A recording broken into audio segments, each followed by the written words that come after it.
मेरे सभी प्यारे भाइयों एवं बहनों को नमस्कार। मैं VP त्रिपाठी आप सभी का अपने एजुकेशनल फॉर सक्सेस क्लासेस में हार्दिक स्वागत अभिनंदन करता हूं। दोस्तों, चलिए हम रहे हैं विज्ञान, और इससे पहले हमने टच किया था हिस्ट्री।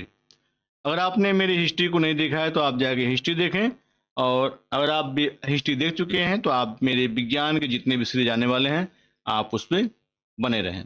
अगर आप BPSC टीचर्स की तैयारी कर रहे हैं तो आप सही वीडियो पे हैं। कहा जाता है कि अगर मन से, तन से, धन से अगर सही कर्म किया जाए तो सफलता क्या होती है, हमें मिल के ही जाती है। चलिए, आप क्या करें, कर्म जो है प्रधान है, इसलिए कर्म को आप बलिता दें। और चलिए चलते हैं अपने प्रश्नों की तरफ। देखिए, जो अपना 26 नंबर का क्वेश्चन होने वाला है वह है, एक हार्स पावर में कितने वाट होते हैं? A 1000, B 750, C 746, D क्या है 748। चलिए, इसका आंसर क्या होने वाला है उसको देखते हैं। इसका जो है आंसर दोस्तों अपना होगा वह अपना C होगा 746। देखिए दोस्तों, यहाँ पर लिखा गया है किसी कर्ता द्वारा कार्य करने की दर को उसी शक्ति या सामर्थ्य पावर कहते हैं। शक्ति का मात्रक जूल पर सेकंड होता है जिसे वाट कहते हैं। 1 वाट बराबर 1 जूल पर सेकंड। एक अश्व शक्ति बराबर 746 वाट। 27 नंबर का अपना क्वेश्चन है। यहाँ पे है क्वेश्चन, निम्नलिखित में से कौन सा सुमेलित नहीं है? ए नाट जहाज की चाल की माप, बी नॉटिकल मील नौ संचालन में प्रयुक्त दूरी की इकाई, और सी है एंगस्ट्राम प्रकाश में तरंग दैर्ध्य की इकाई, डी है प्रकाश वर्ष समय मापन की इकाई। तो हम सब जानते हैं कि इसका जो है डी ऑप्शन सुमेलित नहीं होगा। तो देखिए यहाँ पे लिखा है डी ऑप्शन सुमेलित नहीं है। क्यों नहीं है? देखिए यहाँ पे व्याख्या लिखा गया है। व्याख्या में है, प्रकाश वर्ष समय की नहीं अपितु दूरी मापन की इकाई है। अंतरराष्ट्रीय खगोल संघ के अनुसार प्रकाश वर्ष वह दूरी है जो प्रकाश द्वारा निर्वात में एक वर्ष में तय की जाती है। प्रश्नगत अन्य युग्म सुमेलित हैं। 28 नंबर क्या है दोस्तों? देखिए लिखा हुआ है, क्वेश्चन है BPSC 2018 का क्वेश्चन है। तरंग दैर्ध्य एंगस्ट्राम इकाई है। ये तरंग दैर्ध्य की, बी ऊर्जा की, सी आवृत्ति की, डी वेग की, ई उपयुक्त में से कोई नहीं, उपयुक्त में से अधिक। सही आंसर क्या है देखते हैं। ये अपना सही आंसर होगा तरंग दैर्ध्य की। यहाँ पर लिखा गया है एक तरंग दैर्ध्य का मापन एंगस्ट्राम में किया जाता है। एक एंगस्ट्राम बराबर 10 पे आपका -10 मीटर। चलते हैं अब नेक्स्ट पे 29 नंबर पे आते हैं। 29 नंबर है, सूची 1 को सूची 2 से सुमेलित कीजिए और सूचियों के नीचे दिए गए कूट का प्रयोग कर सही उत्तर चुनिए। सूची 1 में आप देख रहे हैं, ए है उच्च वेग, बी है तरंग दैर्ध्य, सी दाब, डी ऊष्मा। सूची 2 में क्या है? एक मैक, बी है एंगस्ट्राम, सी मास्कल, चौथा जूल। चलिए, इसका आंसर क्या होगा उसको देख लेते हैं और अब उसके बाद चलेंगे व्याख्या के तरफ। देखिए दोस्तों, यहाँ पे लिखा है कूट आपके दिए गए हैं। कूट का आंसर क्या होने वाला है? तो कूट का आंसर होगा दोस्तों सी।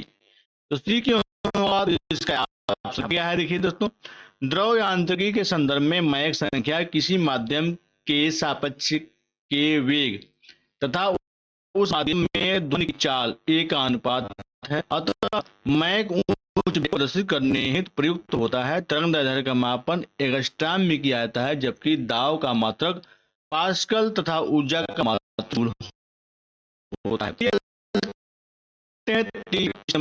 यहाँ पे जूल ऊर्जा से उसी तरह संबंधित है। ये मात्रा उपयुक्त में से कोई नहीं। सही आंसर क्या है? सही आंसर दोस्तों होने वाला है बी दबाव। चलते हैं नेक्स्ट क्वेश्चन पे। यहाँ पर लिखा 1 मास्कन बराबर है, ठीक, आप इसको देख रहे हैं। बी है 1/100 मिलीमीटर, आपको 1/1000 मिलीमीटर, और डी है 1/1000 आपके 10,000 मिलीमीटर। सही आंसर क्या है देखते हैं। सही आंसर है सी 1/1000 मिलीमीटर। चलिए, आप सब इसको पढ़ लीजिएगा एक बार। चलते हैं 32 नंबर। 32 नंबर लिखा है, एक माइक्रोन लंबाई प्रदर्शित करता है 10 पे -6 सेंटीमीटर, और बी है 10 पे -4 सेंटीमीटर की, और सी है 1 मिलीमीटर की, और डी है 1 मीटर की। चलिए, सही आंसर क्या है इसको देखते हैं। सही आंसर होने वाला बी 10 पे -4 सेंटीमीटर की। चलते हैं अब नेक्स्ट 33 नंबर की तरफ, उसे देखते हैं क्वेश्चन।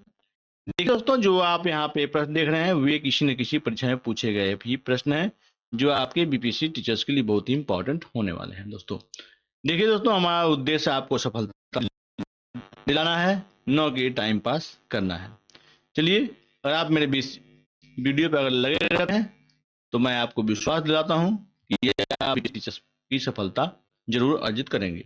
देखिए, निम्नलिखित में से कौन सा एक सुमेलित है? ए डेसिबल ध्वनि की प्रबलता की इकाई, बी अश्वशक्ति शक्ति की इकाई, सी समुद्री मील नौ संचालन में दूरी की इकाई और डी सेल्सियस उष्मा की इकाई। सही आंसर क्या है तो देखते हैं। सुमेलित नहीं है। सही आंसर क्या हुआ तो डी जो है वह सेल्सियस उष्मा की इकाई जो है सुमेलित नहीं है। क्यों नहीं है? चलिए चलते हैं व्याख्या की तरफ, व्याख्या को देखते हैं। देखिए, लिखा गया है सेल्सियस ताप को मापना है, उष्मा हीट का मात्रक कैलोरी होता है, नौ संचालन में प्रयुक्त दूरी को मापने की इकाई समुद्री मील है, शक्ति का मात्रक जूल पर सेकंड होता है, इसे वाट कहते हैं, एक अश्वशक्ति 746 वाट में समतुल्य होता है, ध्वनि की प्रबलता को डेसिबल मात्रक में मापते हैं। चलिए चलते हैं नेक्स्ट 34 नंबर पे। यहाँ पे है निम्नलिखित में से कौन सी एक उष्मा की इकाई नहीं है? ए कैलोरी, बी किलो कैलोरी, सी किलो जूल और डी वाट। सही आंसर क्या है देखते हैं। सही आंसर होगा आपका डी वाट, आपका जो है उष्मा की इकाई नहीं है।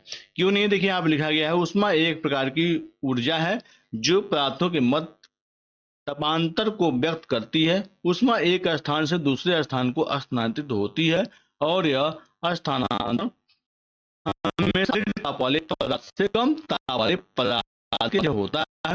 उष्मा का मापन calorie, kilo calorie, joule, kilo joule में किया जाता है। वाट डब्ल्यू शक्ति के माप की जाती है। वाट बराबर 1 जूल पर सेकेंड। चलिए अब चलते हैं नेक्स्ट क्वेश्चन पे।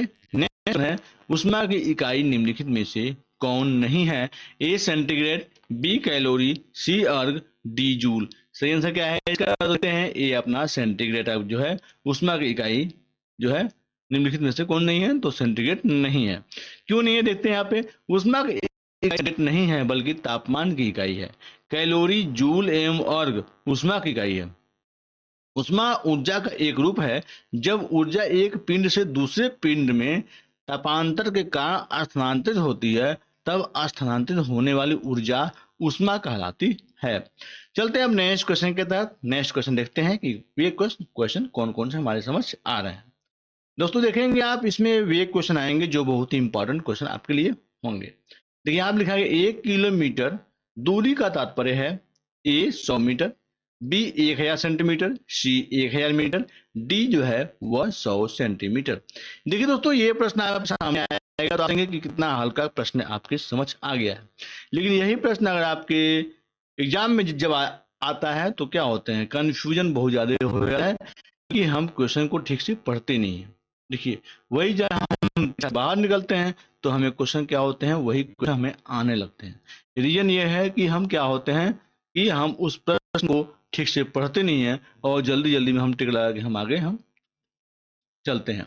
चलिए, आंसर क्या होने वाला है इसका तो आंसर आपको होगा सी 1000 मिलीमीटर। देखिए, यहाँ पर लिखा गया है दूरी को मापने का एसआई मात्रक मीटर होता है। 1 किलोमीटर 1000 मीटर के बराबर होता है। 1 मीटर 100 सेंटीमीटर के बराबर होता है। नंबर है ए 10 पे माइनस 6 ग्राम के, बी है 10 पे माइनस 9 ग्राम के, सी है 10 पे माइनस 12 ग्राम के और डी है 10 पे माइनस ग्राम। सही आंसर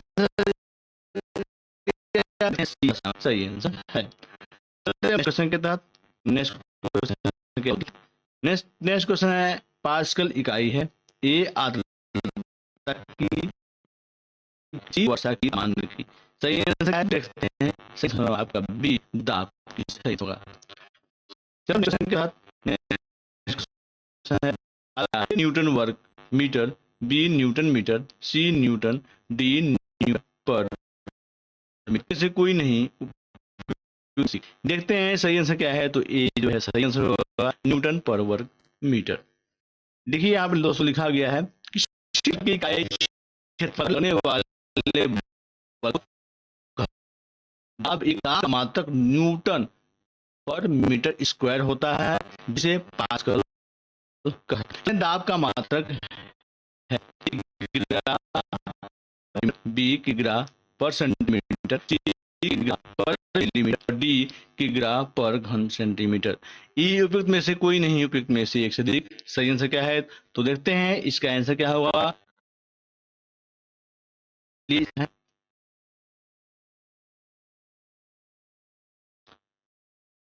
देखिए दोस्तों, इसका जो आंसर होगा ई आपका होगा। देखते हैं, किग्रा वॉल, किग्रा बॉल वर्ग सेंटीमीटर, जिसे प्रायः किग्रा वर्ग सेंटीमीटर से निरूपित किया जाता है, दाब की एक अप्रचलित इकाई है। यह एसआई प्रणाली का अंग नहीं है। दाब की वर्तमान में चलते हैं। अगर आपके समझ दोस्तों पूछ दे न्यूटन मीटर स्क्वायर क्या है, आपके समझ तो आप ये ध्यान रखें कि इसे क्या कहते हैं? पास्कल कहते हैं। चलते हैं हम 41 नंबर के तहत। 41 नंबर दोस्तों है, पारिस्थितिक दबाव की इकाई क्या है? A bar, B knot, C joule, D ohm. तो देखते हैं आंसर क्या है। तो आंसर क्या है अपना होने वाला? तो ए जो है बार अपना जो है आंसर सही आंसर होगा। चलते हैं अब नेक्स्ट क्वेश्चन के तहत। यहाँ पर 42 नंबर दोस्तों, एक किग्रा पर सेंटीमीटर समतुल्य है 0.1 बार के, बी 1.0 बार के, सी 10.0 बार के और डी बार के। सही आंसर क्या है? तो इसका सही आंसर होगा आपका बी 1.0 बार के। चलते हैं अब नेक्स्ट क्वेश्चन के तहत। नेक्स्ट क्वेश्चन देखते हैं। निम्नलिखित में से किस राशि का मात्रक नहीं है? ए प्रतिबल, बी बल, सी विकृति और डी दाव। ई उपयुक्त में से कोई नहीं, उपयुक्त में से एक से अधिक। सही आंसर क्या है? तो देखते हैं सही आंसर होगा आपका सी, आपका विकृति। चलते हैं अब 44 नंबर के तहत, उसको देखते हैं। तेल का एक बैरल निम्न में से लगभग कितना होता है? ए 131 लीटर, बी 159 लीटर, सी 179 लीटर, डी 201 लीटर। बहुत ही इंपॉर्टेंट क्वेश्चन आपका है। तो देखते हैं आंसर क्या है। तो बी आपका सही आंसर होगा 159 लीटर। चलिए 45 नंबर के तहत 45 नंबर को देखते हैं। दोस्तों जल्दी जल्दी में हम बहुत सारे प्रश्नों को टच करेंगे। अगर आप मेरे वीडियो पे पहली बार आए हैं तो आप मेरी पूरी वीडियो आपके लिए बहुत ही बेहतरीन वाली है। देखिए की मात्रा है में नाप की इसे घन मीटर क्यूब मीटर नापा जाता है। यहाँ लिखा गया है एक बैरल बराबर 158.9873 लीटर, एक बैरल बराबर 0.15898 मीटर और एक बैरल बराबर 42 यूएस गैलन और एक बैरल बराबर 34.9723 यूके गैलन।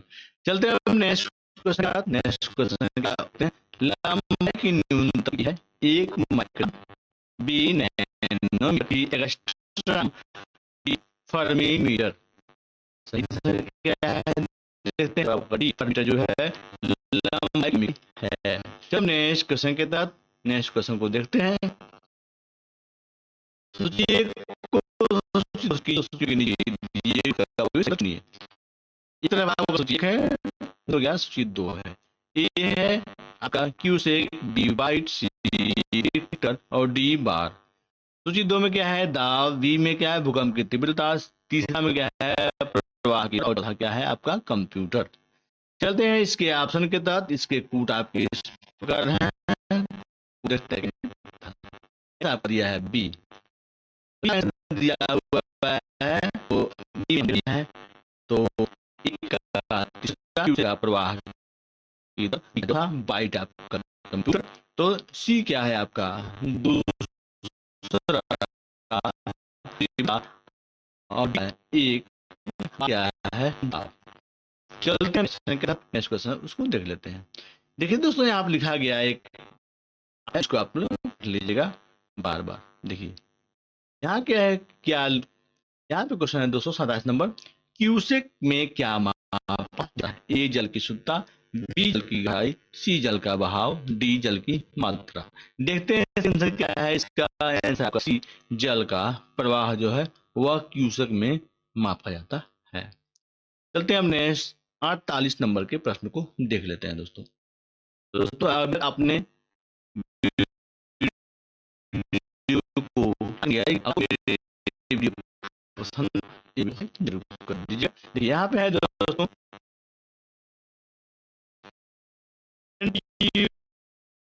जल का तापमान, सी जल की अम्लता और डी जल की अम्लीयता और ई अनुत्तरित प्रश्न। देखते हैं सही आंसर क्या है। तो डी सही अम्लता आपका सही आंसर है। अब 49 नंबर के तहत 49 नंबर को देखते हैं। निम्नलिखित में कौन एक वायुमंडल ओजोन परत की मोटाई नापने वाली इकाई है? ए पी डाप्सन, सी प्वाज और डी मैक्सवेल। सही आंसर क्या है देखते हैं। बी आपका डाप्सन सही आंसर है। जमीन से वायुमंडल के एक स्तंभ में ओजोन की मोटाई को डैश डैश डैश के रूप में मापा जाता है। एक ऊंचाई, बी थॉमसन यूनिट और सी इकाइयां और डी उपयुक्त में से कोई नहीं। सही आंसर क्या है देखते हैं। सी ऑप्शन सही होगा, डास्कन की इकाइयां सही आंसर है।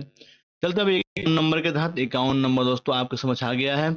डाप्सन इकाई का प्रयोग किया जाता है। ए पृथ्वी की मोटाई मापने में, बी हीरे की मोटाई मापने में, सी ओजोन परत की मोटाई नापने में, डी शोर के मापन में। चलते हैं कहते हैं सी होगा, ओजोन परत की मोटाई डाप्सन इकाई का प्रयोग करते हैं। चलते हैं नेक्स्ट 52 नंबर पे। यहाँ पे दोस्तों निम्नलिखित में से क्या कहता है। एक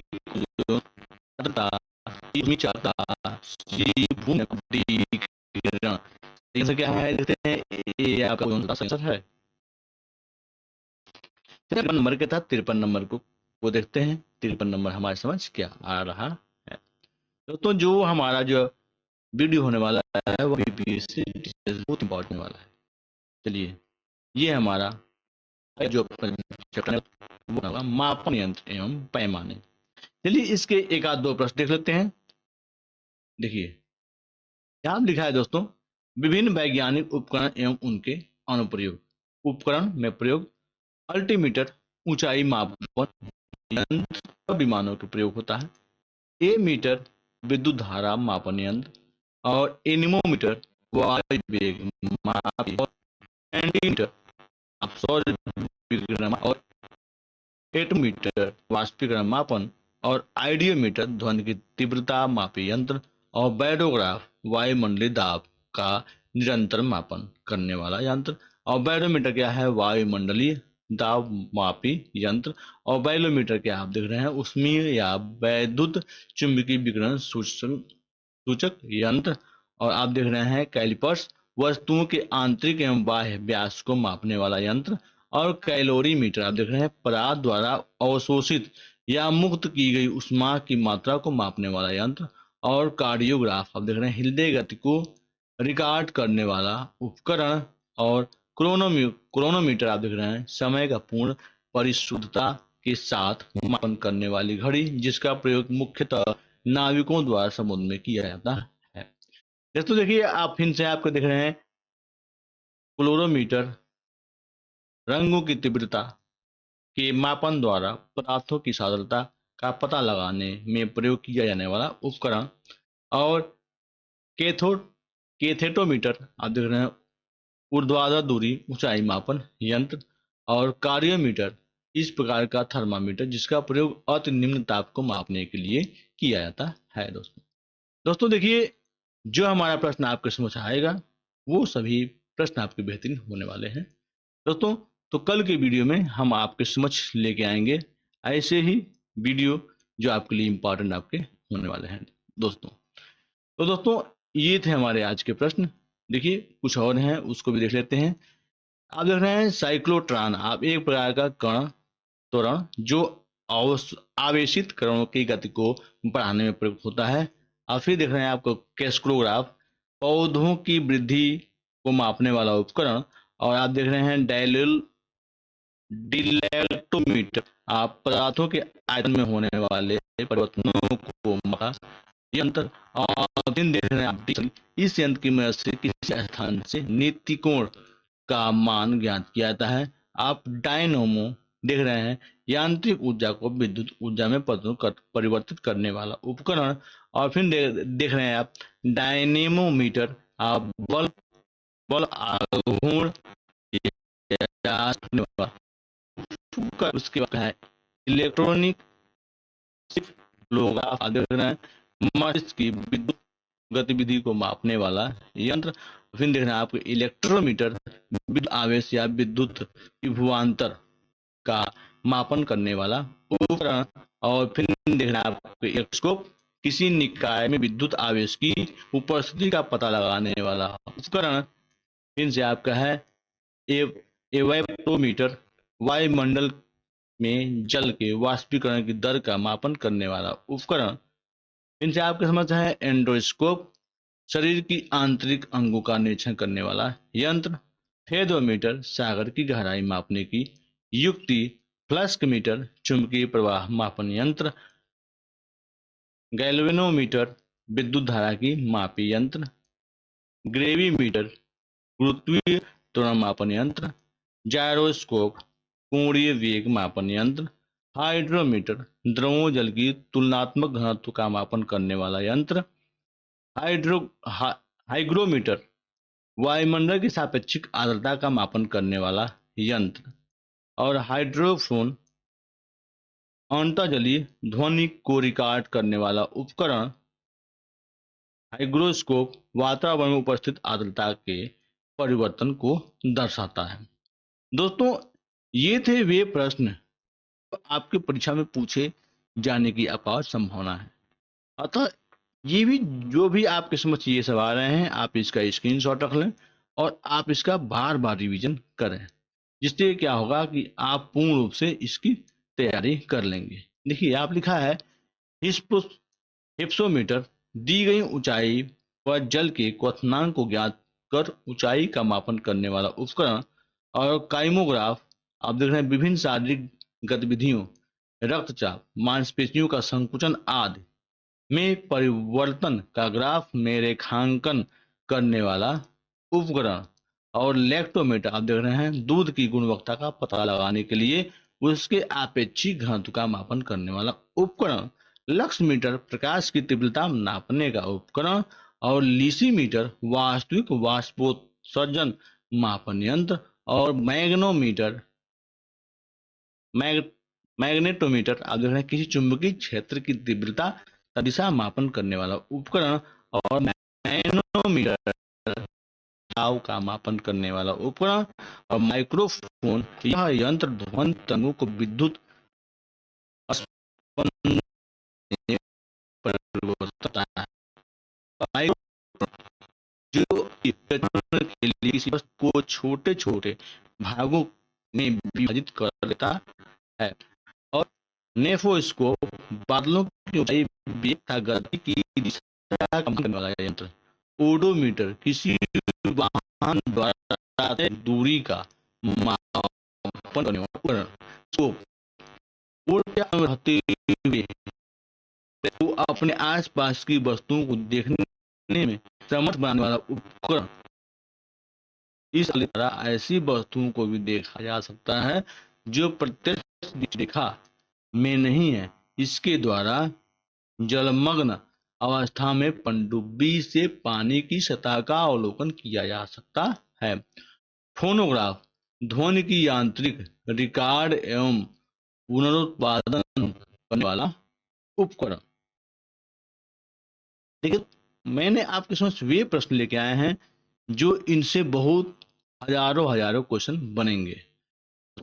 आप सब इसका जो है बार बार जो है स्क्रीनशॉट ले लें या मेरी वीडियो को बार बार रिपीट करके इसको देखा करें, पढ़ा करें। देखिए दोस्तों, फोटोमीटर, प्रकाश तीव्रता मापन यंत्र।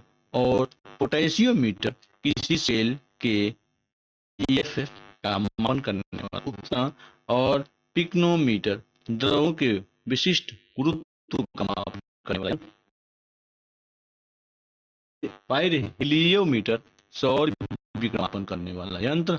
और पाइरोमीटर, में प्रयुक्त होने वाला उपकरण। और सापेक्षिक आर्द्रता का मापन करने वाला उपकरण। रेन गेज, वर्षा वर्षा, बर्फ, ओला इत्यादि की मात्रा का मापन करने वाला उपकरण इसे प्लूयोमीटर या ओम्बो ओम्ब्रोमीटर भी कहते हैं। रेडियोमीटर विकिरण द्वारा और रिफ्रैक्टोमीटर अपूर्णांक का बना यंत्र और सेलोमीटर किसी बिलियन की लवणता का मापन करने वाला कोलेरीमीटर सौर विकिरण की तीव्रता मापन यंत्र। स्पेक्ट्रोमीटर किसी शर्करा युक्त विलयन की सरलता का मापन करने वाला उपकरण।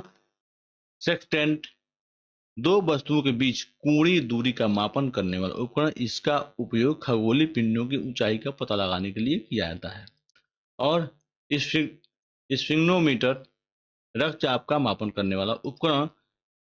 स्टेथोस्कोप हृदय सुनने में प्रयुक्त यंत्र। और स्पीडोमीटर किसी वाहन की गति प्रदर्शित करने वाला उपकरण। टैकोमीटर वस्तु जैसे इंजन या शाफ्ट आदि की घूर्णन गति का मापन करने वाला उपकरण। इसका प्रयोग व्यापक रूप से ऑटोमोबाइल, विमान आदि में किया जाता है। विस्कोमीटर किसी सरल की श्यानता का मापन करने वाला यंत्र। विंडवेन पवन की दिशा मापन यंत्र। दोस्तों देखिए कैसे बेहतरीन आपके ये सब आपके नोट्स आपके हैं।